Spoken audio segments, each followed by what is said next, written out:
They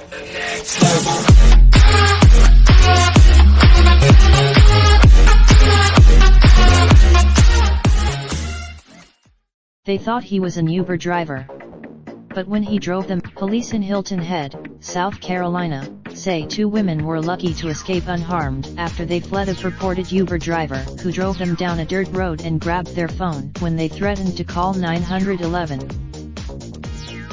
The women, who weren't named, told the Beaufort County Sheriff's Office that they ordered an Uber outside a Hilton Head restaurant early Friday and were met by a man driving a dark SUV. The women knew that the man was not their Uber driver, but they thought they saw an Uber sign on his windshield, so they got in.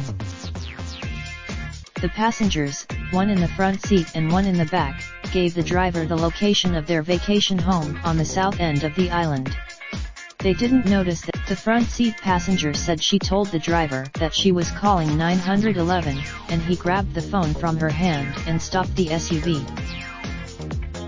All 3 got out, and the man approached the passengers. The woman grabbed her. Police haven't located or identified the driver. They don't know whether. Uber representative Grant Klinsman questioned what the story had to do with the company and cited a from April about push notifications employed to combat fake drivers, an ongoing issue. This spring, less than a month after the death of a South Carolina who got into a vehicle that she thought was her Uber, the State House passed a bill that will require ride-share vehicles in the state to display illuminated signs so passengers can easily recognize their drivers' cars.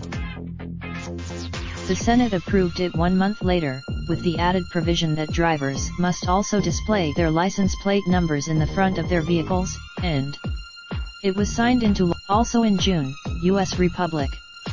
Christopher Smith of Raindrop, drop top smoking, no cooking the hot pot. Fucking on your bitch, yeah, that. Looking up, open the park,